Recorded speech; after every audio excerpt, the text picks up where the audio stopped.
Bismillahirrahmanirrahim. Assalamualaikum warahmatullahi wabarakatuh. Alhamdulillahirabbil alamin. Wassalatu wassalamu ala rasulillah ajma'in. Asyhadu an la ilaha illallah wa asyhadu anna Muhammadar Rasulullah.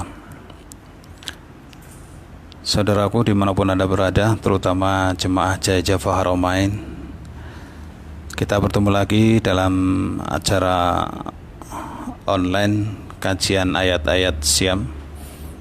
Akan dikupas tuntas oleh beliau Al-Ustadz Kiai Haji Ahmad Aidi Sunani dan beliau Al-Ustadz Suhari Abu Fatih, yang alhamdulillah beliau-beliau ini sudah hadir di tengah-tengah kita.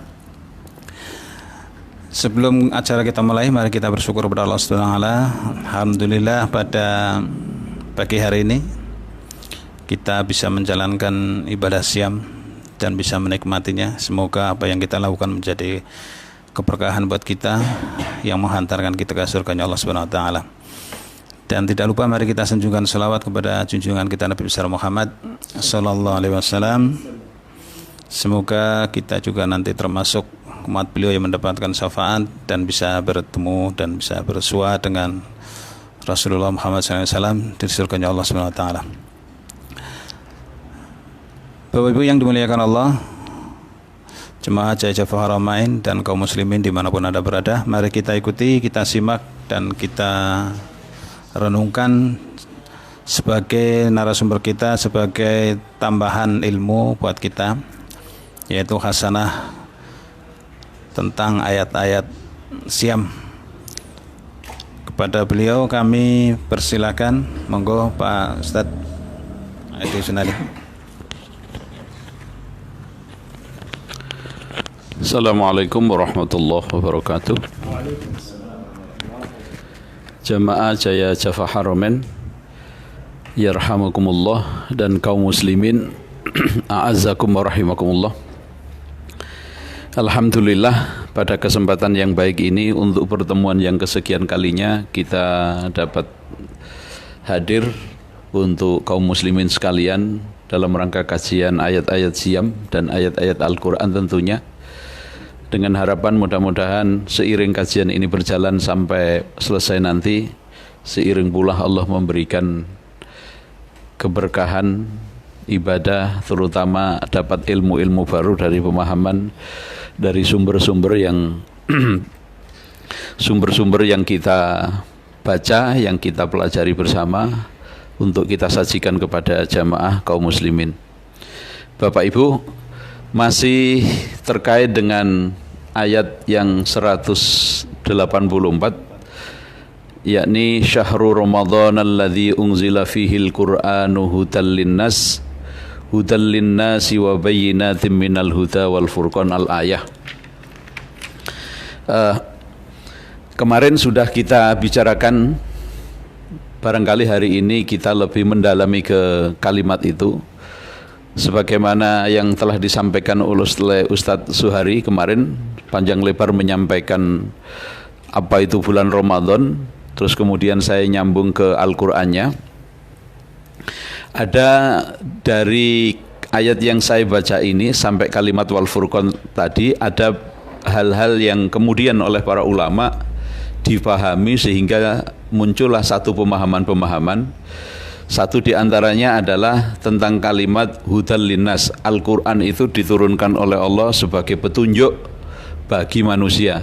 Yang oleh Ustadz Suhari kemarin ada kalimat hudal linnas, ada juga ayat Al-Quran yang menyebutkan hudal lil muttaqin. Kalau hudal linnas tafsirannya di tafsir Sawi ay hadiyan minad dolalah. Tapi kalau hudal lil muttaqin bisa berarti hudan, hidayah, juga bisa berarti istifadah, mengambil manfaat, mengambil faedah, wal intifa, dan mengambil manfaat. Nah, jadi ada banyak kalimat, tentu setiap kalimat yang berbeda bukan berarti bertentangan, tapi justru disitulah hasanah pemikiran yang kemudian menjadi objek pemikiran para ulama, tentu berdasarkan naskah-naskah ayat, hadis-hadis dan pemahaman para sahabat. Kemudian lahirlah satu ilmu-ilmu yang baru. Salah satu di antaranya adalah kalimat Al-Quran diturunkan oleh Allah itu hudan, Kemudian tafsirnya hadiyan minad dhalalah. Imam Ibnul Qayyim dalam satu karyanya beliau memaknai bahwa hidayah itu apa toh hidayah itu? Terkadang muncul di tengah-tengah masyarakat kita satu anggapan. Orang itu mungkin saat itu lagi diperintah sholat tidak mau, suruh berbuat amal kebaikan tidak mau, karena dia punya keyakinan barangkali Allah nanti kalau saya surga ya surga gitu loh. Kalau surga ya surga, kalau neraka ya neraka itu. Orang semacam ini biasanya memiliki satu pemahaman bahwa hidayah toh nanti datang sendiri. Lah ini satu pemahaman yang salah. Atau dalam konteks lain ada ulama yang memahami bahwa hidayah itu dibagi menjadi dua, hidayah ikhtiyari dan hidayah du'ai. Ikhtiari ya nanti yang saya sampaikan pemahaman Ibnul Qayyim al-Jauzi. Kalau hidayah yang doa itu seperti hidayahnya Rasulullah kepada sahabat Umar bin Khattab, dan itu tidak sembarangan diberi hidayah itu. Kita tahu sahabat Umar bagaimana perilakunya, manusianya sebelum dia masuk Islam. Hari Senin Rasulullah berdoa supaya Allah meninggikan Islam ini, menjadikan tingginya kemuliaan Islam ini dengan dua orang Umar. Satu diantaranya adalah Umar ibnul Khattab. Hari Senin beliau berdoa, Senin konon menjelang waktu zuhur beliau berdoa. Kemudian hari Kamisnya sahabat Umar kemudian masuk Islam. Ini luar biasa, doa Rasulullah sampai seperti itu mendoakan. Lah ini tentu tidak main-main sampai seperti ini, dan barangkali ini bukan makom kita, lah makom kita barangkali pengertian Al-Quran itu sebagai petunjuk. Barangkali pemahaman Ibnul Qayyim al-Jauzi dalam satu karyanya beliau memahami bahwa hidayah itu tidak akan datang menghampiri orang yang tanpa mau usaha. Ini namanya hidayah ikhtiariyah. Hidayah yang orang harus menjemput hidayah. Tidak bisa hidayah itu kemudian tiba-tiba orang jahat terus berubah jadi orang soleh tanpa melalui proses tafakur, tanpa proses pencarian dan lain sebagainya. Mungkin pasti mengalami itu. Maka Ibnul Qayyim membagi prosesi hidayah itu menjadi 4. Ini barangkali makom kita. Hidayah yang pertama adalah al-hidayatul ammah, hidayah yang sifat umum. Ibnul Qayyim menyebut hidayatul amma ini mengambil dari surat Toha ayat 50. Wa qala rabbuna alladzi a'ta kulla syai'in khalaqahu summa hada. Itu mahalu syahidnya summa hada. Ketika Nabi Musa matur sama Allah, ya Allah, zat yang telah memberi sesuatu kemudian diproses, diciptakan Allah, setelah diproses summa hada, kemudian Allah memberikan hidayah. Nah, hidayah umum itu apa? Setiap makhluk, baik dia itu orang yang beriman atau kafir, musyrik, munafik atau ateis sekalipun, dia punya hak untuk mendapatkan hidayah ammah. Apa itu? Mata, akal, tangan, mulut, telinga, ini hidayah yang sifatnya umum. Setiap makhluk Allah punya hak untuk itu. Jadi inilah besok maka di akhirat ketika orang tidak memanfaatkan hidayah ini, dia kena hisab. Jadi dia kenapa tidak beriman misalnya seperti itu itunya. Ya karena tidak mengenal, tidak tahu Islam lah. Kamu sudah saya beri mata, beli telinga, beli kaki untuk proses pencarian itu, kenapa tidak digunakan? Ini di al-hidayatul am, Allah sudah memberikan semua perangkat-perangkat untuk memperoleh keselamatan dunia akhirat. Diberikan akal, diberikan hati, diberikan mata, diberikan lisan, diberikan tangan. Ini adalah paket-paket orang untuk meraih hidayah Allah. Setelah itu al-hidayatul irsyad awil bayan. Yang kedua disebut hidayatul irsyad atau hidayatul bayan. Artinya hidayah yang sifatnya petunjuk. Jamaah kaum muslimin rahimakumullah, setelah hidayah am, maka menuju ke hidayah al-irsyad awil bayan, ini mutlak membutuhkan hidayah yang pertama. Hidayah petunjuk atau hidayah bayan. Untuk mendapatkan hidayah itu mutlak membutuhkan hidayah yang pertama. Orang bisa mendapatkan ilmu itu harus berpikir, harus mendengar, harus mencari. Tidak bisa ada orang mencari ilmu kakinya ditinggal, hatinya ditinggal, matanya tidak bisa. Ini paket yang diberikan Allah untuk memperoleh hidayatul irsyad awal bayan. Oleh Ibnul Qayyim al-Jauzi, beliau mengambil dalil dari surat Al-Anbiya ayat 73. Wa ja'alnahum a'immatan yahduna bi amrina wa auhayna ilaihim fi'lal khairati wa iqamis sholati wa ita'iz zakati wa kanu lana 'abidin. Nah, untuk mendapatkan hidayah irsyad atau hidayah bayan, petunjuk dan keterangan mutlak membutuhkan hidayah yang pertama.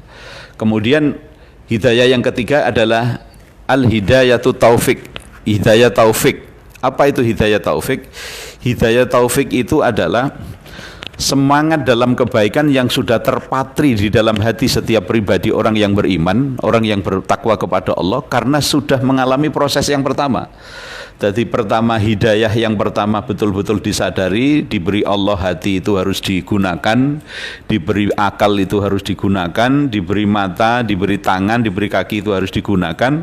Setelah itu mendapatkan hidayah irsyad, petunjuk-petunjuk Allah, setelah itu baru dikerjakan. Nah, kalau orang sudah mendapatkan hidayah taufik ini, maka luar biasa orang ini. Seperti satu ayat surat Fussilat itu, innalladzina qalu rabbunallahu summastaqamu tatanazzalu alaihimul malaikatu alla takhafu wa la tahzanu wa ubsyiru bil jannati allati kuntum tu'adun. Orang kan sudah mendapatkan hidayah taufik, sudah istaqomu, sudah istiqomah, disuruh tidak sholat tidak bakalan mau. Pak Isam sesok sholat libur ya, tidak bakalan mau. Itu dalam sejarah ketika Musailamah al-Kadzab menikah Nabi palsu, menikah dengan Nabi palsu, Saja bin Haris. Waktu itu Saja yang hendak menyerang kaum muslimin yang ada di Medina, dia mesti melewati kaumnya Musailamah al-Kadzab. Nah, masing-masing ketakutan. Saja ini jangan-jangan nanti saya diserang oleh orang-orang Musailamah al-Kadzab. Musailamah al-Kadzab pun ketakutan, jangan-jangan Saja nanti juga nyerang kita. Alhasil terjadi kompromi. Nah, terjadinya kompromi itulah maka terjadi nikah mut'ah antara Musailamah al-Kadzab dan Saja binti Haris. Terjadilah pernikahan itu. Alhasil pengikut Saja binti Haris itu tidak terima. Karena apa? Ini nabiku, pemimpinku dinikah kok tidak dikasih mahar. Ternyata bagi bangsa Arab dinikah tidak kelihatan maharnya, itu pelecehan itu. Pelecehan itu. Akhirnya mereka protes, matur sama itu Saja, wahai Saja, engkau nabiku, engkau panutanku, engkau pemimpinkanku, kenapa engkau dinikahi oleh Musailamah al-Kadzab tanpa diberikan mahar? Bukankah itu melecehkan kami? Alhasil Saja binti Haris nanya sama Musailamah, apa mas kawinmu untuk saya? Mas kawinnya apa? Ternyata saya dapat wahyu, mas kawinku untuk kamu, khusus untuk kamu dan umatmu, mulai sekarang sudah tidak diperintahkan untuk melaksanakan sholat isya dan sholat subuh. Loh, ini kan ngawur. Mas kawin sudah tidak usah melaksanakan sholat isya dan subuh, ini ngawur. Ini mas kawin. Lah, artinya apa? Lah, tentu ini bagi mereka orang yang sudah beriman, yang tadinya sholat tiba-tiba tidak dilarang untuk sholat, itu luar biasa. Seperti ini, Jum'atan itu ditiadakan, itu kan berlaku untuk zona-zona merah. Bagi mereka yang ada di zona hijau, tetaplah hukum Jum'atan itu ya fardu ain, harus dikerjakan. Tapi anehnya justru ketika ada himbauan untuk tidak Jum'atan ini, baik di zona merah atau zona hijau, bagi mereka yang orang aras-arasan kan diskon ini. Nah, ini kan yang repot. Nah, bagi orang yang sudah innalladzina qalu rabbunallahu summastaqamu, sudah istiqomah, tidak bakalan, karena tidak beribadah itu penderitaan. Inilah yang disebut hidayatut taufik. Ada yang mengganjal. Kalau kita sudah terbiasa sholat duha, suruh tidak sholat duha kan rasanya ada yang kurang. Kita biasa puasa Senin Kemis, tidak puasa ada yang kurang. Kita biasanya setiap hari khatam bisa sampai 5 juz. Pak Isom 5 juz kurang ya Pak Isom ya? Kurang. Jadi biasa membaca banyak ayat sampai beberapa juz itu kemudian tidak bisa membaca, itu merasa kurang. Inilah orang yang sudah mendapatkan hidayatut taufik. Dan yang terakhir al-hidayatus salamah, hidayah keselamatan di akhirat. Lah, untuk proses itu semua, maka bagi kita dalam makom kita adalah makom ikhtiar. Kalau kepingin selamat dunia akhirat, kuncinya tidak lain apa? Manfaatkan itu hidayah Allah, dari mulai hidayah kemudian hidayah irsyad, hidayah taufik, insya Allah akan mendapatkan hidayah salamah. Maka janji Allah, innalladzina amanu, innalladzi itu hidayah amanu hidayah irsyad, wa amilu sholihat itu hidayatut taufik, ulaika hum khairul bariyah. jazaohum inda rabbihim jannatu adnin tajri min tahtihal anharu khalidina fiha abada. Ini apa? Hidayah as-salamah. Hidayah itu salamah. Kalau kau pengen selamat dunia akhirat, maka orang itu harus berusaha sekuat tenaga untuk berikhtiar mengejar hidayah Allah dengan berbagai upaya. Nah, saya pikir tentang hidayah sampai di sini, nanti bisa kami lanjutkan untuk selanjutnya. Wa bayyinatim minal huda wal furqan. Bisa disambung oleh Ustadz Zuhari.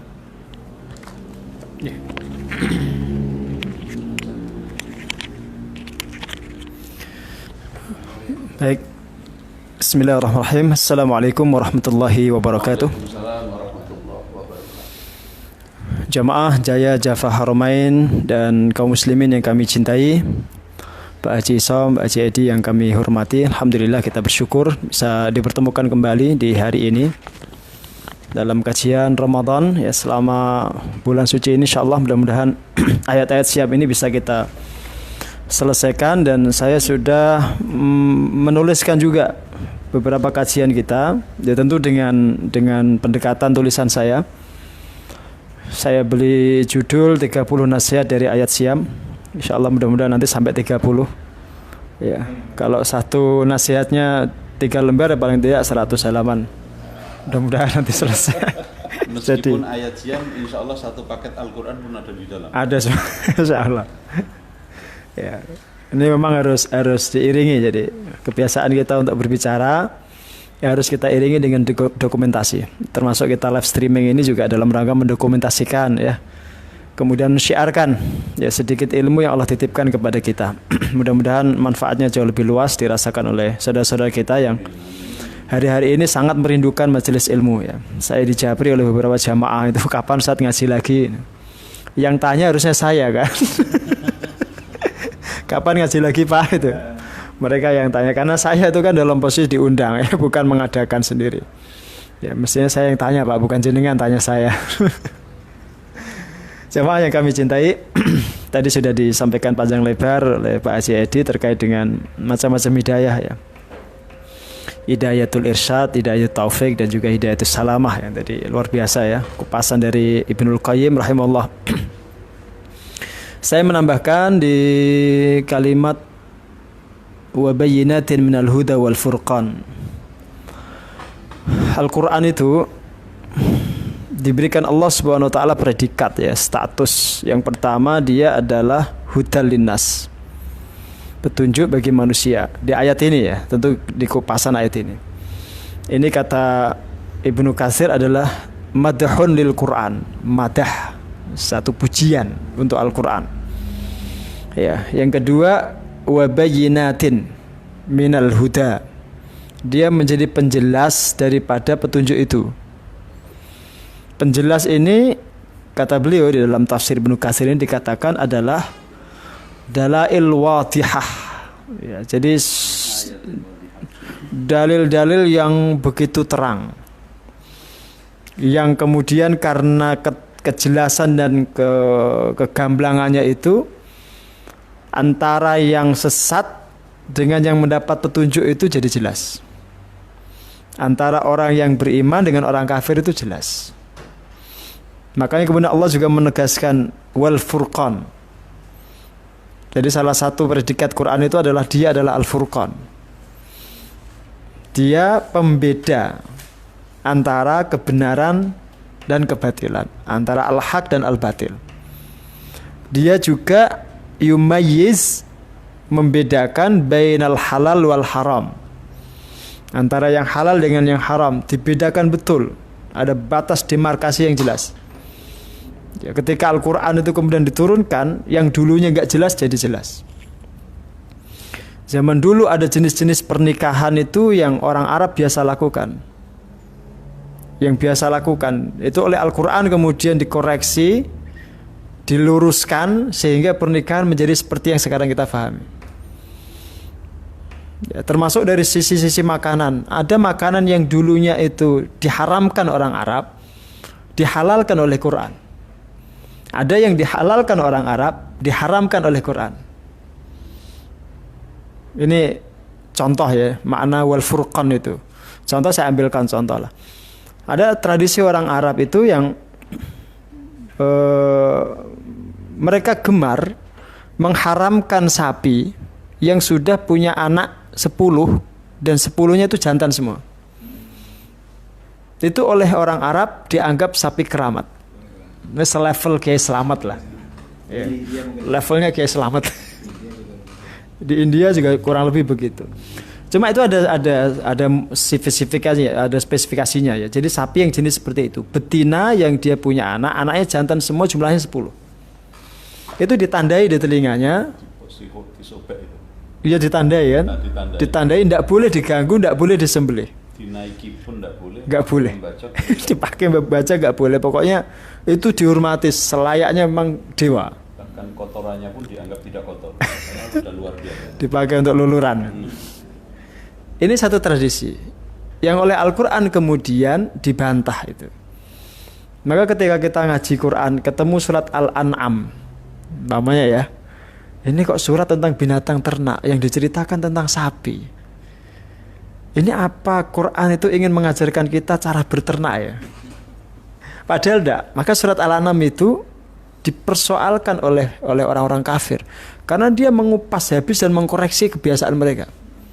Oleh para ulama juga surat itu disebut suratul akidah, surat akidah. Karena meluruskan keyakinan itu tadi. Termasuk menjelaskan bahwa sapi yang seperti itu dalam pandangan Islam tetap halal. Ini yang haram, yang halal diharamkan oleh mereka. Ada juga yang dalam Quran itu diharamkan oleh mereka halalkan. Contoh ya, contoh umpamanya. Bangkai itu oleh Quran kan diharamkan itu. Oleh orang Arab jahiliyah itu dihalalkan. Bahkan mereka mengajukan satu pertanyaan yang agak sulit kepada Nabi itu. Kalau bagi kita sulit lah, kalau Nabi agak sulit. Mereka mengajukan pertanyaan yang mungkin cukup cerdas bagi kalangan orang-orang kafir sekarang ini.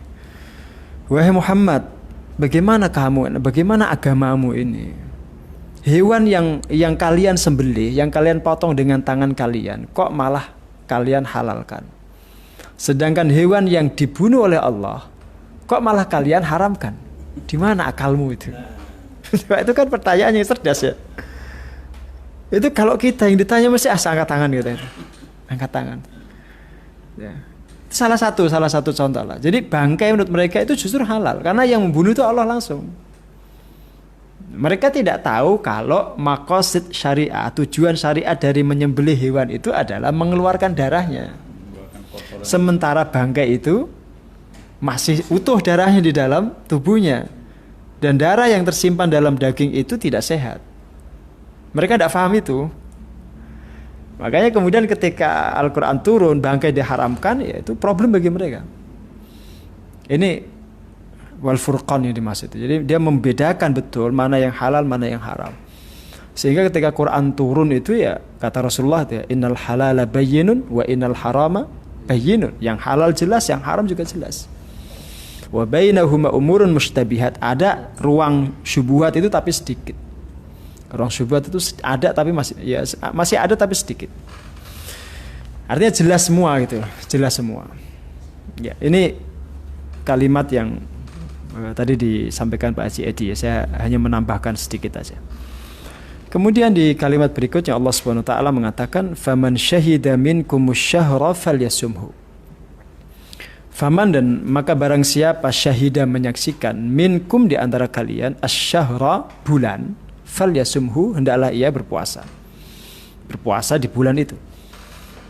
Nah, di sini para ulama hampir semua sepakat bahwa ayat ini adalah nasikhah. Ayat ini menasakh ayat yang kemarin kita sudah kaji. Ayat 184 ya. Ayat 184. Ini 185 ini. 185. Ini menasakh ayat 184 yang kemarin sudah kita kaji. Wa 'alal ladzina yutiqunahu fidyatun ta'amu miskin. Itu yang dihapus oleh ayat ini.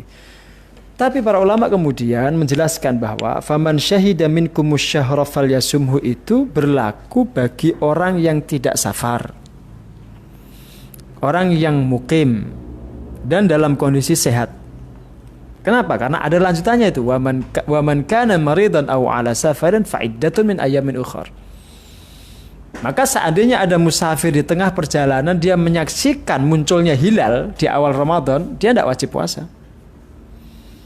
Dia tidak wajib puasa. Ayat itu adalah ayat yang menyoal orang-orang yang mukim, yang sehat, yang memenuhi syarat untuk puasa. Nah, dari sini pula kemudian terjadi perdebatan para ulama, apakah penetapan bulan itu bil musyahadah war ru'yah ataukah bil hisab? Di sini ada itu perdebatannya luar biasa. Dan mesti akan ada sampai hari kiamat. Akan terus ada. Karena dari situlah muncul ilmu. Dari situ muncul ilmu dan muncul khazanah keilmuan. Khazanah pemikiran baru. Dan itu nggak jadi soal, nggak apa-apa, nggak jadi masalah itu. Justru karena itu ada dinamika. Ada dinamika, kemudian ilmu falak berkembang, ilmu hisab juga berkembang, ya. Ini satu hal. Faman syahida minkumus syahra falyasumhu. Di situ. Jamaah sekalian yang kami cintai karena Allah Subhanahu wa taala, kalau kita baca di dalam keterangan-keterangan para ulama, maka kita akan temukan di sini ada banyak masalah yang dikupas sebenarnya. Kalau kita mau bahas ulang itu panjang lebar. Saya sebutkan aja umpamanya contoh. Dari ayat ini kemudian para ulama juga mendiskusikan satu persoalan. Bagaimana hukum orang yang dia berada di dalam kondisi dia melihat hilal, tapi kemudian keterangannya itu nggak diterima karena dianggap dia mungkin berdusta atau dia benar-benar melihat. Ya, maka para ulama mengatakan begini, bagi orang itu dia tetap wajib puasa. Bagi orang itu tetap wajib puasa. Jadi yang menyaksikan, karena faman itu kan satu orang bisa, dua orang bisa. Itu satu. Ini persoalan yang pertama. Persoalan yang kedua, berapa syarat kesaksian itu? Apakah harus banyak ataukah cukup satu orang? Maka kalau kita lihat dalam teks ayat ini ya, ini teks ayat ini ya. Faman syahida itu satu orang aja cukup sebenarnya. Dan itu pendapat mayoritas ulama. Kesaksian satu orang saja itu sebenarnya sudah sangat kuat untuk diterima sebagai dasar penetapan awal Ramadan. Mengingat juga ada beberapa hadis yang menyebutkan begitu. Untuk menetapkan awal bulan Ramadan itu cukup keterangan satu saksi. Sedangkan untuk awal Syawal atau akhir Ramadan itu dua saksi minimal itu. Tapi nanti akan ada perdebatannya. Saksinya syaratnya bagaimana itu? Saksinya syaratnya bagaimana? Ya kalau saksi-saksi yang ada di Kemenak yang dia neropong itu saya kira sudah memenuhi syarat lah. Ya, sudah tersumpah ya kan? Kemudian juga sudah ahli dia. Ada rekaman bisa dilihat ulang. Bisa dilihat apalagi sekarang dengan menggunakan teknologi kan? Dengan internet dan seterusnya. Saya kan jauh lebih valid itu. Tapi terlepas dari itu semua kemudian memang metodologi penetapan awal Ramadan itu akan terjadi terus perbedaan. Itu biasa. Selama selisih hari antara yang berbeda ini hanya satu hari, itu nggak jadi soal. Yang jadi persoalan itu kalau ada satu kelompok yang lain sudah puasa, seminggu berikutnya baru dia puasa, itu jadi persoalan. Dan itu ada di Indonesia. Indonesia apa aja ada. Unik. Ada aja apa. Indonesia itu. Bisa pakai jualan. Maka sampai ada kan gini, ada yang ru'yah bil ilmi tadi ilmu hisab ya. Ada yang ru'yah basariyah. Tapi kelompok ini itu ru'yah batiniyah coba. Jadi ru'yahnya dengan batin. Atau mungkin yang beda ya. Ada juga kelompok seperti ini dan saya pernah membaca itu. Kenapa sampai ada seperti itu? Karena mereka memang mengandalkan batinnya. Kekuatan batin. Tapi kalau itu kemudian kita kaji dalam fikih itu tidak ada. Ulama nggak pernah bahas itu. Ru'yah yang dimaksud di situ ya kalau tidak hisab dengan hitungan ya bil falak ya kemudian bil basar dengan mata. Ya, itu dalam kupasan fikih lah. Nah, ini persoalan-persoalan yang dikaji oleh para ulama terkait dengan ayat faman syahida minkumus syahra falyasumhu. Nah, sedangkan yang berikutnya itu wa man kana maridan aw ala safarin fa iddatun min ayyamin ukhar. itu nanti akan ada kupasan yang jauh lebih dialektika lagi, yang jauh lebih rumit lagi dalam persoalan ma hukmu akhdhi rukhsah. Apa hukum mengambil rukhsah itu? Sebelumnya sudah ada kan ayat itu sebenarnya di ayat 184 itu ya. Di ayat 184 kan ada sudah itu. Wa man kana minkum maridan, ada kata minkum di ayat itu. Wa man kana minkum maridan aw ala safarin fa iddatun min ayyamin ukhra. Tapi enggak dijelaskan oleh Ibnu Katsir umpamanya di situ tentang hukum mengambil rukhsahnya. Beliau cuma menyebutkan bahwa orang yang sakit, orang yang safar boleh tidak puasa. Kalau dia tidak puasa, dia mengganti hari yang ditinggalkan di hari yang lain. Cuma begitu saja. Tapi di ayat ini, khusus di ayat ini, beliau membahas perdebatan para ulama terkait hukum mengambil rukhsah. Saya bacakan beberapa, saya sebutkan di sini. Satu, ada pendapat, dan ini dinukilkan juga dari para sahabat, bahwa mengambil rukhsah itu hukumnya wajib. Satu, jadi ada yang mengatakan wajib. Jadi kalau dalam kondisi safar atau sakit, wajib tidak puasa. Satu, wajib tidak puasa. Oh, ini ya cocok semua kalau ini ya. Ini cocok semua. Tapi justru itu pendapat yang ditolak oleh mayoritas ulama. Mayoritas ulama mengatakan kalau orang itu dalam kondisi safar atau dalam kondisi sakit dan safarnya itu menyebabkan masyaqqah, maka iftar lebih utama. Tidak puasanya lebih utama. Artinya kalau tetap dia puasa juga nggak apa-apa. Artinya nggak dihukumi dosa. Tapi kalau wajib kan dihukumi dosa. Ini yang kedua. Jadi jumhur mengatakan bahwa afdolnya dia tidak puasa.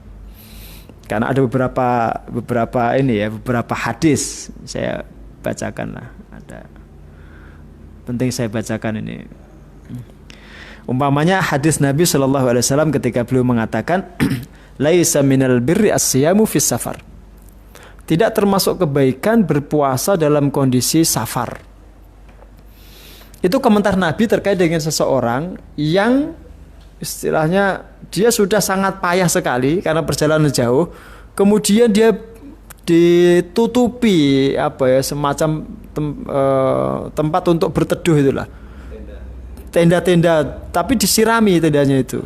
Nyaman sih. Kata Nabi terus begini, kalau memang dia sangat berat, sebaiknya tidak usah puasa. Laisa minal birri as-siyamu fis safar, katanya. Kalau dipaksakan justru nggak baik. Berarti ada anjuran. Kalau anjuran itu kan sifatnya berarti afdoliyah, bukan kewajiban. Nah, pendapat yang ketiga mengatakan takhir, dikasih pilihan. Boleh dia puasa, boleh tidak. Itu tentu dengan catatan kalau puasanya tidak mengapa, iftarnya juga tidak masalah. Umpamanya gini, ada orang yang sudah terbiasa puasa. Kalau dia safar atau dia dalam kondisi bepergian jauh, gak sama sekali ada bekas dalam dirinya, tidak ada pengaruh. Dia tetap bisa fresh, dia bisa seger, dia nyaman dan konsentrasinya tidak terganggu. Maka puasanya baik, tidak puasanya juga baik. Tapi kalau gara-gara kemudian dia puasa, umpamanya ya, dia nyetir jadi gak konsentrasi. Kemarin ada teman saya itu yang naik motor itu terjatuh. Jatuh dewe, lecet-lecet dewe, tangi dewe, gara-gara puasa dan dia nggak bisa konsentrasi, setengah-setengah ngantuk itu. Itu kalau perjalanan jauh sebaiknya tidak puasa. Kalau kemudian ini ada fatwa yang saya baca ya dari Majelis Ulama itu, bagi para pilot terutama yang perjalanan jauh, yang lintas negara, itu sebaiknya nggak puasa. Karena puasanya itu bisa membahayakan penumpang. Ya kan? Maka afdolnya dia nggak puasa. Sumber kensono ya. Ini perdebatan para ulama seputar rukhsah ini ternyata pandangan mereka terkait dengan rukhsah itu juga berbeda-beda. Sama seperti itu kalau kita kiaskan dengan masalah sekarang lah. Ya tadi disinggung Pak Haji Edi ya, Jumatan umumnya. Tidak Jumatan dalam kondisi pandemi itu kan rukhsah. Daerah merah, kalau menurut saya daerah merah itu rukhsah itu lebih baik diambil. Tapi kalau daerah hijau, rukhsah itu kan belum ada. Karena belum ada ilatnya. Kecuali kalau ada kekhawatiran orang dari daerah merah pulang ke daerah hijau. Kalau sudah ada kekhawatiran seperti itu, maka boleh kamu ambil rukhsah itu, boleh tidak. Kalau mengacu kepada perdebatan ini loh ya. Konteks ini. Artinya tidak seragam itu loh.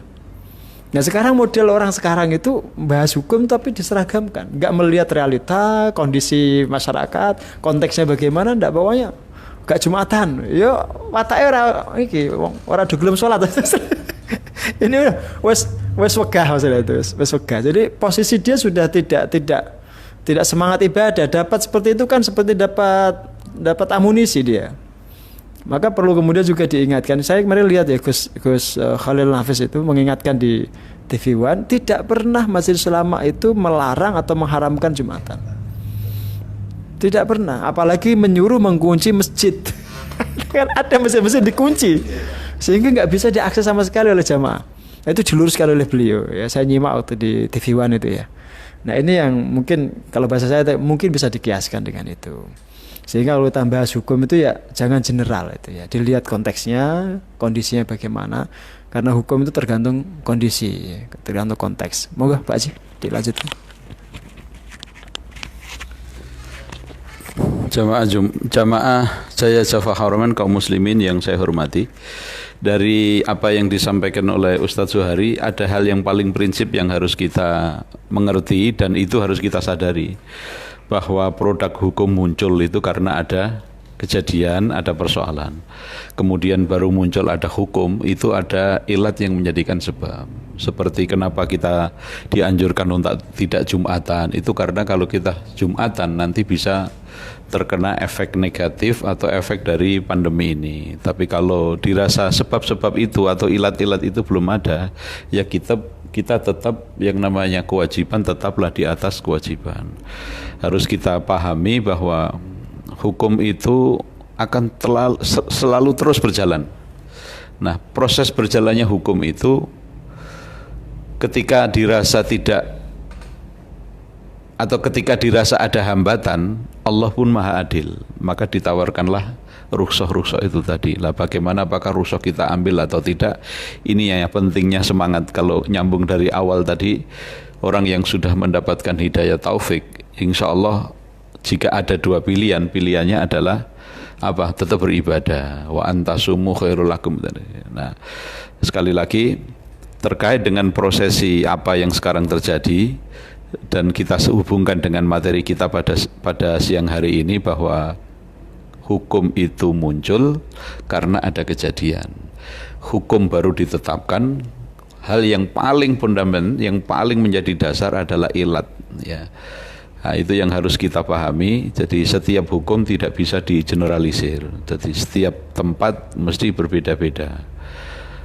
Saya teringat itu ada teman yang pernah bertemu dengan seorang tokoh dari Palestina, Burhanuddin Rabbani itu mana Ustaz? Iya, Burhanuddin Rabbani. Kebetulan ada teman yang satu hotel, memang ada diskusi internasional saat itu, mempertemukan dia sebelahan kamar dengan Burhanuddin Rabbani. Kebetulan teman kita ini hobinya itu makan ikan lele. Tahu ya ikan lele ya? Ikan lele. Saya tidak tahu apa sampai sana dia bawa lele.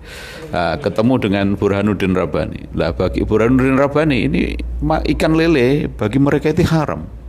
Karena dianggap menjijikkan. Seperti ular karena segala sesuatu ya minal khaba'is ya dia. Jadi ada satu kaidah itu, ahallallahu lahumut thayyibat wa harrama alaihimul khaba'is. Allah menghalalkan bagi para nabi itu hal-hal yang bersih, yang baik, dan mengharamkan bagi mereka hal-hal yang kotor kan gitu, yang menjijikkan. Nah, seperti itu. Jadi betapa konteks, sebab itu menjadi hal yang paling prinsip dalam menentukan hukum. Lah lagi-lagi di sinilah pentingnya kita mengkaji, mempelajari dan lain sebagainya. Kembali ke ayat tadi. Nah, ada ayat tadi yang sempat disambung sedikit oleh Ustadz Zuhari, wa bayyinatin minal huda, wa bayyinatin dalam tafsir yang saya bawa, ayatin wadhihatin, ayat-ayat yang jelas, minal huda, dari petunjuk dari Al-Qur'an itu, wal furqan, dan furqan aima yufarriqu bainal haqqi wal batil. Yang menarik adalah wabayinatin. Inilah Pak Ustadz Zuhari sama Pak Isom ini yang hingga hari ini terus menjadi perdebatan, karena Di pertemuan yang kedua kalau tidak salah, saya sampaikan bahwa ketika ayat ini turun, tidak jarang, artinya juga sering terjadi bagaimana Rasulullah dan kaum muslimin itu dibully karena ayat. Bahkan in hadza illa asatirul awalin. Bahkan kisah-kisah para nabi-nabi dulu pun diejek-ejek. Apalagi dengan hal-hal yang sepele. Lah terjadi banyak perdebatan. Wa bayyinatin ayatin wadhihatin. Ada ayat-ayat Al-Qur'an itu jelas. Lah kalimat jelas ayatin wadhihat ini, wadhihat kan tentu bagi ahlinya. Kalau bukan ahlinya kan ya enggak tahu. Saya teringat ini barangkali sedikit masuk ke sini ya. Al-Qur'an itu tidak hanya wadhihat menjelaskan tentang hal-hal persoalan tentang kehidupan yang dihadapi oleh umat ini, bahkan sekaligus itu menjawab persoalan-persoalan yang muncul di kemudian hari. Saya teringat ketika dulu saya di IAIN Jogja saat itu ada dialog. Kebetulan saya di Muqaranatul Madzahib kerjasama dengan perbandingan agama. Jadi perbandingan hukum Fakultas Syariah dan perbandingan agama di Fakultas Usuluddin. Ini adakan diskusi. Nah, yang aneh saat itu salah satu pembicaranya adalah orang ketika dimintai, Pak dari agama apa? Dia tidak jawab. Dia tidak jawab. Yang lain dari Hindu ada, Buddha ada, Majusi ada, Islam, Nasrani, Katolik, Protestan ada. Tapi ketika ada salah satu pembicara ini, Mas kita kasih agama dia itu agama Katolik, dia tidak mau. Jangan, Katolik itu masa lalu katanya dia. Ternyata setelah kita minta, karena perlu kita sampaikan kepada seluruh audien gitu loh, ternyata beliau minta justru saya jangan dikasih agama, justru nanti materi saya di sana. Jadi dia tidak mau disebutkan agama. Yang sekarang enggak ya, dia ateis seperti itu. Enggak, dia adalah peneliti. Jadi peneliti dari kitab-kitab suci agama-agama yang ada di negeri ini, di luar suka, bahkan sampai dia di Yunani. Jadi tidak mau. Nah, yang menarik, ketika diskusi panjang lebar itu, dia melemparkan satu pertanyaan lah. Ini pertanyaan yang barangkali bayinan itu tadi, Ustaz. Jadi dia mengatakan bahwa di ayat-ayat yang saya baca, baik di Bible atau di kitab Zabur itu, atau Zen Avesta punya orang Majusi dan lain sebagainya, kalau di Hindu Buddha, Weda sama yang satunya itu tidak ada keterangan. Di kitab-kitab Samawi di sana itu menjelaskan tentang prosesi Allah menciptakan Nabi Adam. Di semua ayat itu tidak jelas. Lebih tidak jelas lagi katanya Al-Quran semakin tidak jelas. Dia mengatakan seperti itu. Nah, luar biasanya saya mencatat itu, hingga hari ini saya catat itu. Jadi dia mengutip sampai 5 ayat itu mengatakan tidak jelas. Inilah efek sekali lagi kalau orang membaca Al-Quran hanya dengan terjemah. Dia mengatakan Al-Quran tidak konsisten tentang penciptaan Nabi Adam. Di surat Ar-Rahman Allah berfirman min solsolin kal fakhor. Solsol itu apa? Tanah kering. Kal fakhor itu seperti tembikar. Terus kemudian di surat As-Sajdah ayat 8 Allah berfirman wa bada'a khalqal insani min tin. Kalimat tin. Sol kal fakhor di sini tin. Kemudian di Al-Hijr, dan saya herannya dia itu fasih baca Quran. Luar biasa itu.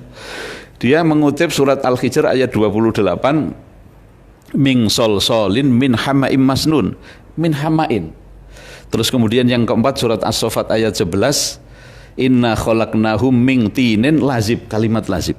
Dan yang terakhir surat Ali Imran ayat 59 inna masala Isa indallahi kamasali Adam khalaqahu min turabin tsumma qala lahu kun fayakun. 5 ayat ini itu dengan kalimat yang berbeda. Tapi di terjemahan Quran terjemahan artinya apa, Ustaz? Sama kan? Tanah. Kebetulan alhamdulillah saat itu saya satu dari sekian panitia, saya tertarik dengan pertanyaan ini sebenarnya. Saya tidak bisa bayangkan kalau yang ditanya saya pasti tidak bisa jawab. Untung saat itu kalau tidak salah yang hadir itu kakaknya Profesor Dr. Quraisyab itu.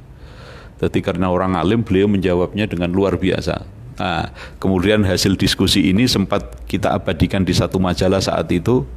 Dari majalah itu sayang majalahnya tidak pas itu. Jadi majalahnya bukan majalah yang memang khusus kajian Islam. Ternyata dari sinilah dijawab bahwa kalau Anda mengatakan wahai Tuhan, karena dia tidak mau disebut agamanya, justru disinilah letak bayinatin. keterangan-keterangan yang terkandung luar biasa dalam Al-Quran yang akan terus selamanya akan menjawab problematika tentang yang ada dalam Al-Quran yang tidak ada dalam ayat yang lain. Beliau menjelaskan kalau sol-sol, kalau dalam Al-Quran hanya jelaskan tanah kering atau tanah keras, itu tanah sol-sol itu artinya apa? Ayat Al-Quran lah ini. Ayat Al-Quran tidak hanya dipahami menggunakan kamus, hadis, tapi juga butuh riset. Jadi memaknai sol-sol itu ada makna yang muncul dari ayat-ayat, dari keterangan para sahabat, para tabi'in, para ulama, tapi juga harus dibuktikan dunia sekarang dengan riset.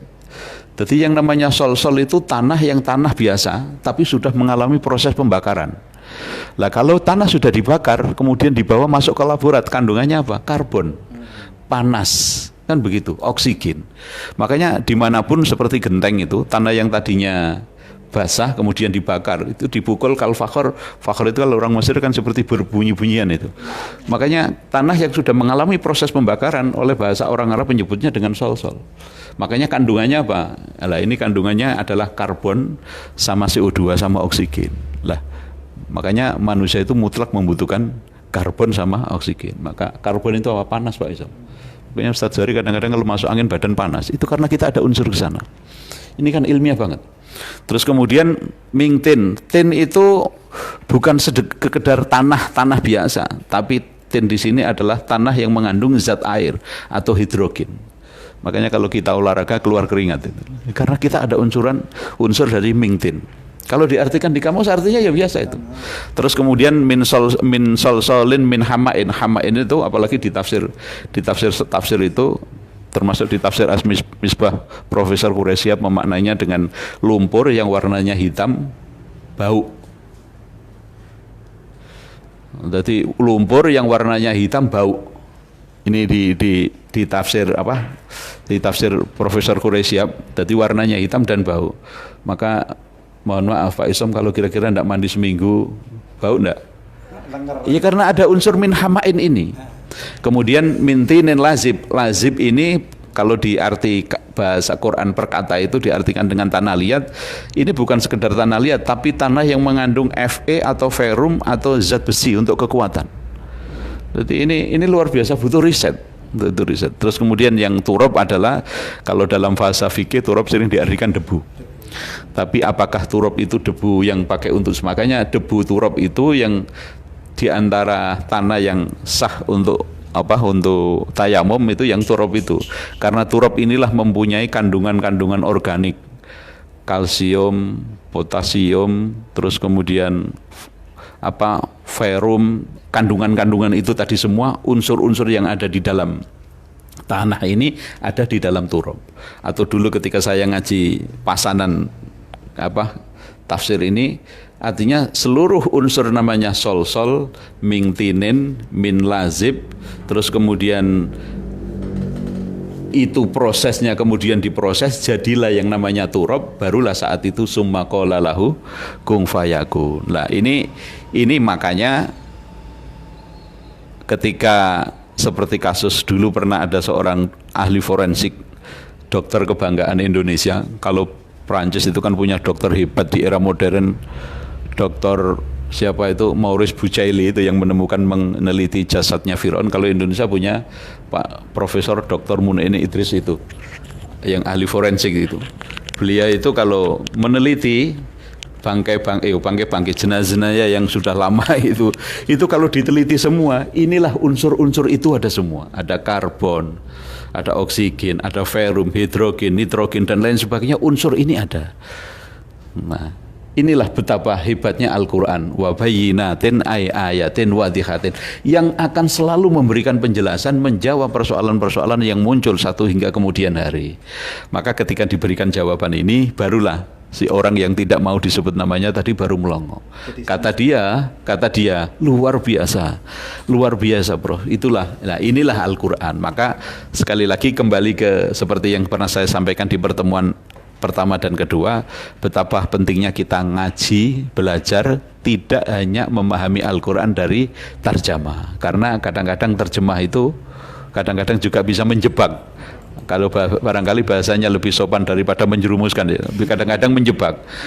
Asal kaum muslimin rahimakumullah, jamaah JJH yang kami hormati, Saya pernah membaca sejarah proses menerjemah Al-Quran diterjemah ke dalam bahasa Indonesia. Lah ini yang saya sayang. Padahal saat itu terjadi perdebatan yang luar biasa. Termasuk ulama-ulama ini yang justru yang tidak banyak disadari. Ulama-ulama NU yang dari kalangan Nahdlatul Ulama, dari kalangan Muhammadiyah. Itu termasuk ada beberapa ulama-ulama yang memang bersikap sangat keras dan tegas menolak Al-Quran diterjemah. Tapi kalau yang diterjemah tafsirnya itu yang harus didorong, sehingga memberikan satu pemahaman utuh, bukan orang itu memahami sendiri dari terjemah itu. Termasuk maka Mbah Kiai Bisri Mustafa, abahnya Gus Mus itu, kemudian beliau mengaranglah kitab tafsir Al-Ibris yang hingga hari ini konon sampai diterjemah di alih bahasa ke bahasa India, di kampus-kampus India itu mengkaji tafsirnya Kiai Bisri Mustafa yang tafsir Al-Ibris makna gandul itu ya Ustaz ya. Itu kan melatar belakangi kenapa beliau sampai memberikan panjang lebar ngarang tafsir itu, karena beliau termasuk dulu orang yang tidak bisa Quran diterjemah ke dalam bahasa Indonesia. Ya harusnya yang diterjemah adalah tafsirnya. Barangkali ini satu tambahan. Berarti wa bayyinatin minal huda wal furqan. Furqan artinya apa?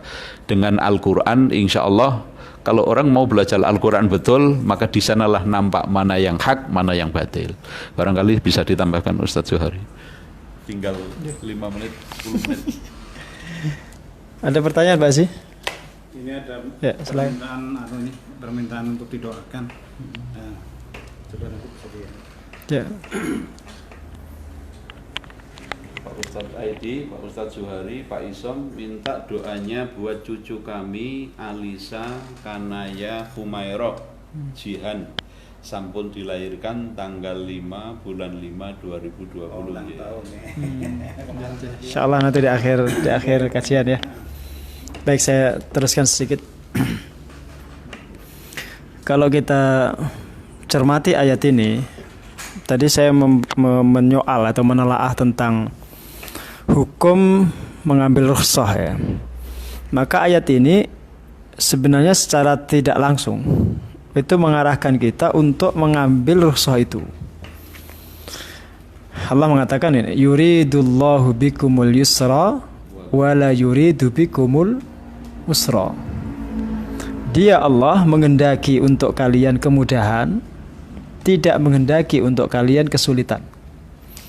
Jadi ayat ini sendiri sebenarnya mengarahkan kita untuk mengambil rukhsah. Kalau kita sedang safar, kemudian syarat-syaratnya terpenuhi, kita dianjurkan. Bahkan ini juga bisa dipakai dalil rukhsah. Ini termasuk dalil rukhsah. Ini termasuk dalil rukhsah. Rasul juga mengatakan, inna khairatinikum aisaruhu. Sesungguhnya agama kalian yang terbaik itu adalah yang paling mudah. Yang paling mudah. Rasul juga mengatakan ma khuyirtu baina amrayni illa waqad ikhtartu aisarahuma ma lam yakun isman. Tidaklah aku diberikan dua pilihan atau lebih dalam bahasa kita, kecuali pasti aku akan memilih yang lebih mudah selama itu bukan dosa. Tapi tentu dengan syarat-syarat dan ketentuan yang sudah dibahas oleh para ulama. Bukan untuk nyari-nyari kemudahan atau untuk menggampang-gampangkan urusan, bukan. Tapi memang secara kajian fikih, kajian syariat itu memang mudah. Itu mudah. Ya, umpamanya gini, ini contoh aja kemudian Islam itu. Sholat itu wajib dilakukan dengan berdiri. Kalau mampu. Kalau tidak mampu maka dengan duduk. Kalau tidak mampu maka dengan rebahan. Kalau tidak mampu dengan mengucapkan maka dengan isyarat. Jadi kan tahapan demi tahapan ini harus difahami sebagai satu kemudahan yang diberikan oleh Islam. Itu maksud daripada yuridullah bikumul yusra wa la yuridu bikumul usra. Nah, satu hal yang teman-teman para dai, para mubalik, para tokoh masyarakat itu perlu fahami bahwa ketika masyarakat itu bertanya tentang suatu hukum, nah sebaiknya, alangkah baiknya kalau kita itu memberikan jawaban yang memudahkan ini. Bukan yang memberat-beratkan, bukan yang mempersulit. Ya, tapi yang memudahkan, yang memang ketika kita memberikan jawaban yang mudah itu dasarnya kuat, ada dasarnya.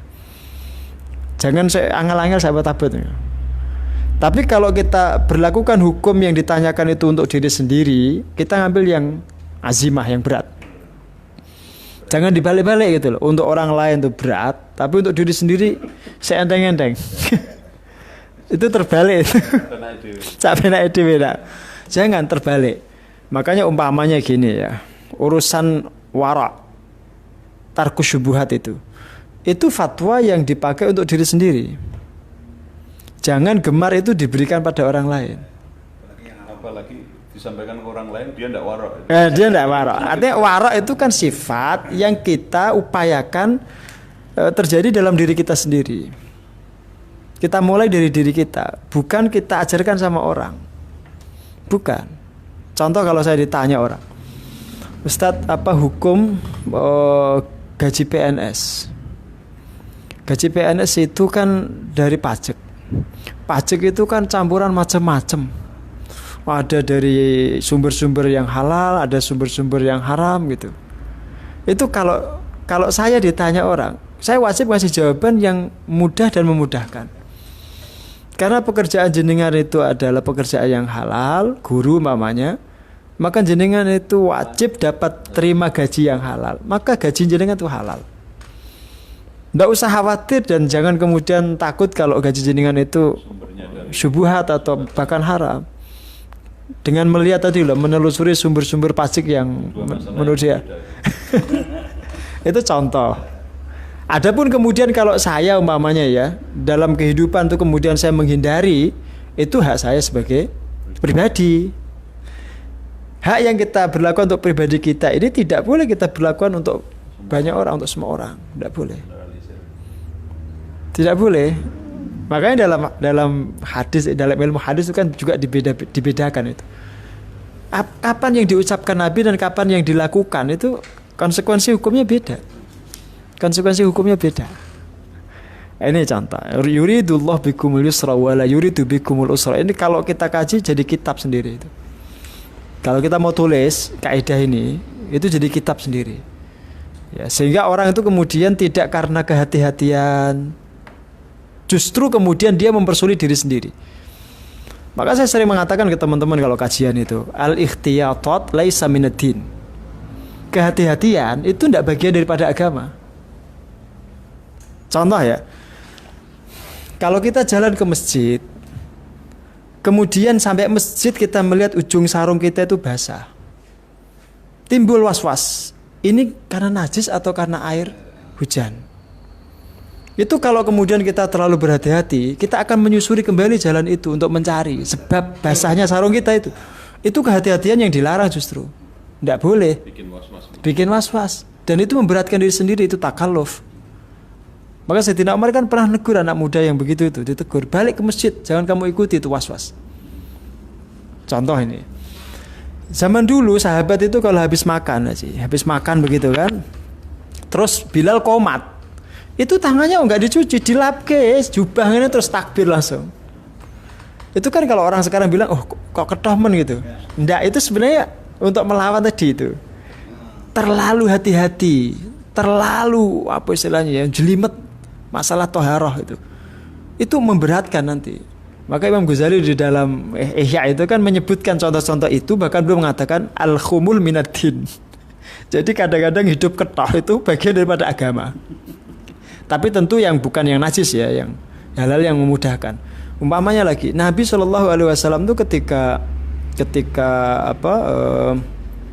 sholat itu tidak sekali dua kali pakai sandal.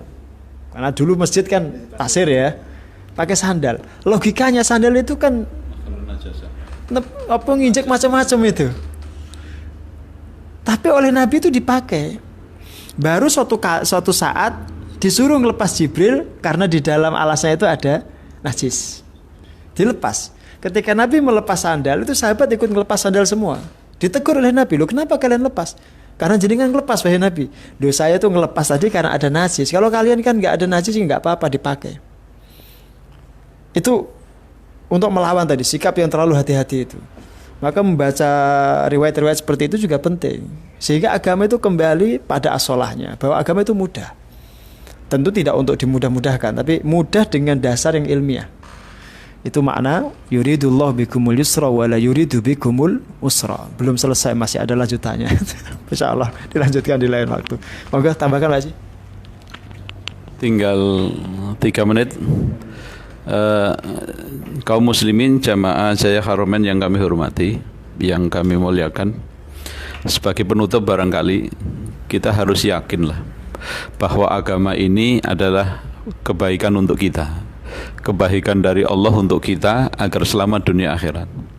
Barangkali saya berani mengatakan Allah itu kasih sayangnya terhadap kita luar biasa. Jadi terkait dengan urusan hal yang berat, yang ringan, kita pun diperintahkan untuk mengambil yang ringan. Bahkan sampai sedemikian besarnya kasih sayang Allah, kita saja sudah dikasih kuncinya surga ya Pak ya. Kunci surga kita sudah dikasih, tapi tidak pernah dikasih kunci neraka. Itu apa benar?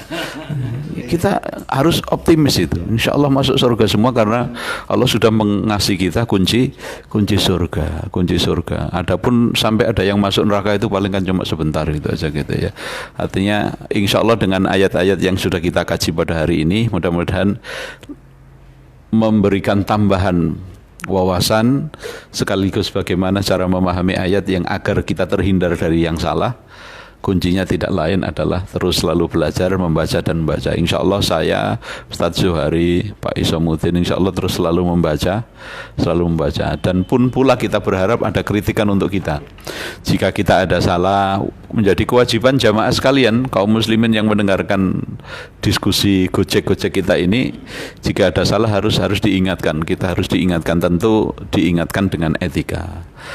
Saya pikir itu. Sedikit ini Pak Ustaz, ada pertanyaan dari teman-teman kita bahwa hidayah itu tadi disampaikan kita harus mencari ya, atau mungkin ini yang diajukan oleh para apa bahasanya orang netizen ya. Netizen ya.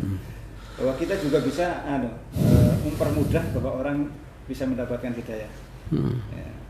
Pertanyaannya, apakah dengan siaran seperti ini, kajian seperti ini, ya, kemudian kita bisa termasuk orang yang mempermudah orang lain mendapatkan hidayah? Karena sekarang YouTuber atau bahasanya orang yang mendengarkan atau melihat kajian itu di seluruh dunia. Itu bukan hanya orang Muslim yang melihat. Ya. Ada di teman-teman kita yang tadinya orang non Muslim kemudian dengar. Ya barangkali kalau kajian kita ini ada yang mendengarkan teman-teman atau saudara-saudara non-muslim, barangkali ini juga memaknai hudal linnas itu. Quran ini petunjuk tidak hanya bagi kita umat Islam tapi untuk seluruh manusia. Artinya betapa terbukanya Al-Quran. Al-Quran silakan mau dibaca, orang Nasrani, orang Hindu, orang Buddha, orang Majusi, bahkan orang ateis sekalipun silakan baca Quran, tidak apa-apa. Ya, tidak apa-apa itu, tidak apa-apa. Bahkan ini dulu ada tokoh kita yang sempat dikecam oleh banyak orang yang tidak sepaham dengan beliau, yaitu Kiai Haji Abdurrahman Wahid. Itu ketika beliau semenjak terpilih menjadi ketua PBNU, beliau kan mendorong adanya dialog antar agama. Ini dari lingkungan teman-teman Gus Dur sendiri banyak yang menentang itu. Padahal dialog antar agama ini sebenarnya perintah agama enggak? Perintah agama. Di ayat itu, ya ahlal kitab ta'alau ila kalimating sawaim baini wa bainakum, kan begitu. Hai orang-orang ahli kitab, kemarilah yuk kita diskusi tentang kalimat-kalimat sawa, apa yang persamaan supaya apa? Insya Allah dengan dialog itu akan menghindarkan dari pertikaian, percekcokan, apalagi sampai pertumpahan darah. Terus kemudian yang terhubung dengan hidayah tadi kan, untuk mendapatkan hidayah makom kita, lagi-lagi kita bicara posisi kita lah. Hidayah harus kita cari. Kita mohon maaf Ustadz Zuhari bisa baca tulisan berbahasa Arab, insya Allah saya bisa. Ini karena belajar enggak? Kita belajar memanfaatkan, memaksimal potensi hidayah umum. Ada mata, ada telinga, ada pikiran, ada kaki. Semangat ini kita berdayakan betul, akhirnya kita bisa membaca. Kalau dulu barangkali kita ndak mondok, ndak sekolah, ndak bisa ya Ustadz ya. Lah kita sekolah mondok itu bagian apa? Mengaplikasikan atau melaksanakan al-hidayatul am itu tadi. Kemudian kita bisa. Lah kemudian kita bisa, ini kita sampaikan, ini juga hidayatul irsyad. Nah, ketika sudah mendapatkan petunjuk itu kemudian dilaksanakan dengan istiqomah, barulah dia mendapat hidayatul taufik. Jika istiqomah berjalan, sudah dijanjikan Allah insya Allah selamat dunia akhirat. Artinya ini bagian daripada proses itu semua Pak Isam. Jadi memaknai hidayah itu ya memaksimalkan potensi yang diberikan Allah apapun wujudnya untuk meraih kebaikan. Itu adalah insya Allah nanti di sana hidayah akan muncul, hidayah akan selalu muncul. Saya pikir itu mungkin dihimbau kepada teman-teman kita yang masih ada di daerah zona merah, kan dari pemerintah katanya tidak boleh pulang kampung, bahasanya gitu ya, apa namanya, mudik gitu ya. Mungkin bisa dihimbau kepada beliau-beliau di dalam hukum Islam itu seperti apa, karena ini dari pemerintah ya, lebih baik atau kita bersama-sama. Ya, kalau dalam kajian fikih itu kan ada beberapa ilmu alat yang biasa dipakai ya untuk menelaah kondisi pandemi seperti ini. Yang pertama itu ada fikih tawazun, fikih muwazanat, fikih pertimbangan. Biasanya stressingnya itu adalah antara mafsadah dan maslahat. Mana yang lebih maslahat, pulang kampung atau tidak pulang kampung, umpamanya. Nah, ketika maslahat dan mafsadat ini saling seimbang, gitu, maka kemudian kajian berikutnya itu adalah mana di antara maslahat dan mafsadah ini yang harus dihindari. Maka ada kaidah yang disampaikan oleh para ulama itu kan darul mafasid muqaddamun ala jalbil masalih. Itu masuknya nanti di fikih muwazanat itu. Menolak adanya bahaya itu lebih diutamakan daripada mengambil kemaslahatan atau keuntungan. Nah, pulang kampung saya kira satu hal yang baik dalam kondisi normal, bahkan itu satu yang saya kira perlu dilestarikan ya. Saya nggak sepakat kalau mudik itu dianggap bid'ah ya. Itu satu yang baik, itu syiar Islam dan itu keunikan umat Islam Indonesia. Keunikan di negara manapun nggak kita temukan itu. Itu termasuk khasais umat Islam Nusantara. Satu. Kemudian kalau kemudian pulang kampungnya kita dalam kondisi seperti ini itu bisa menjadi sebab terjangkitnya orang lain, bahkan keluarga kita sendiri ya, terpaparnya virus keluarga kita. Maka menahan diri untuk tidak pulang kampung itu bukan sekedar lebih baik, tapi itu diperintah. Itu diperintahkan oleh agama. Ya, tentu ini kan kajian kasar ya. Kajian kasar itu maksudnya tidak jelimet tentang dalil-dalil. Tidak jelimet tentang dalil-dalil. Kalau kita mau jelimet tentang dalil-dalil ya memang harus buka referensi, berbagai referensi kita buka.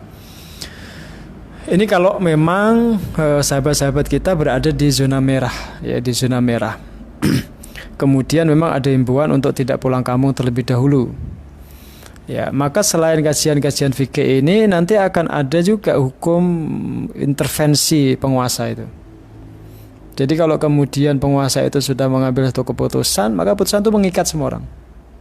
Jadi semua akan terikat dengan keputusan itu. Maka ketika ada pemberlakuan PSBB dan seterusnya itu ya kita ikutilah untuk sementara waktu, karena itu bagian daripada upaya untuk menghindari meluasnya wabah. Ini kalau pertanyaan seputar itu ya. Dan itu bagi kami sesuatu yang sebenarnya lebih longgar dibahas ya, daripada umpamanya soal penyediaan Jumatan dan seterusnya. Karena kalau Jumatan kan sifatnya fardu ain ya. Kalau mudik kan tidak sampai fardu. Ya, cuma itu masalah kerinduan kan. Masalah kerinduan, masalah perasaan.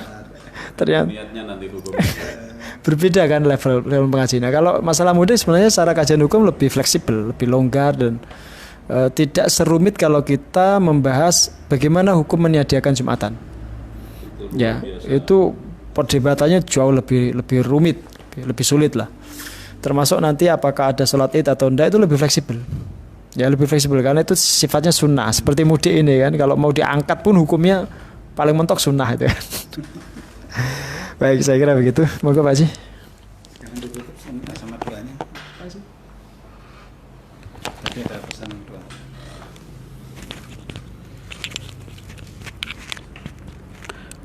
Kaum muslimin jamaah Jaya Jaffa Haromen rahimakumullah wa azakumullah. Akhirnya kajian kita pada siang hari ini cukup sampai di sini. Insyaallah nanti di waktu yang akan datang besok lagi kita bisa ketemu lagi untuk kajian yang lebih lanjut.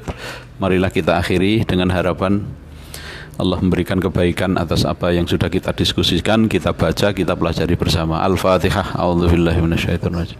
Bismillahirrahmanirrahim. Alhamdulillahirabbil alamin. Arrahmanirrahim. Maliki yaumiddin.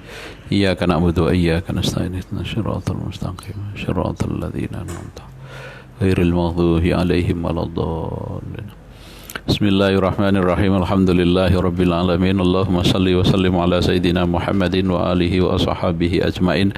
Wa radallahu anna ma'ahum warhamna ma'ahum wahdina kama hadaitahum bi rahmatika ya arhamar rahimin. Allahumma ya Allah ya Rahmanu ya Rahim ya Fattahu ya Alim ya Allah. Iftah lana ya Allah abwaaba rahmatik. Iftah lana ya Allah abwaaba maghfiratika ya Allah bi syahri Ramadan. Allahumma ya Allah innaka afuwun karim tuhibbul afwa fa'fu anna ya karim. Tuhibbul afwa fa'fu anna ya karim. Allahumma taqabbal siyamana wa salatana wa sujudana wa qiraatana innaka ala kulli syai'in qadir. Allahumma ya Allah ya Rahmanu ya Rahim irhamna wal muslimin bi rahmatikal wasi'ah bi rahmatika ya arhamar rahimin. Allahumma inna nas'aluka ridhaka wal jannah wa na'udzubika min sakhatika wan nar wa na'udzubika min sakhatika wan nar. Allahumma adfa'anna al bala wal waba wal fakhsha wal ta'un والشدائد والمحن ما ظهر منها وما بطن في بلادنا هذا خاصة ومن بلدان المسلمين آمة برحمتك يا أرحم الراحمين. اللهم اختم لنا بالإيمان والإسلام والإحسان وحسن الخاتمة ببركة لا إله إلا الله محمد رسول الله صلى الله عليه وسلم. ربنا آتنا في الدنيا حسنة وفي الآخرة حسنة وقنا عذاب النار سبحان ربك رب العزة أما يصفون وسلام على المرسلين والحمد لله رب العالمين. السلام عليكم ورحمة الله وبركاته.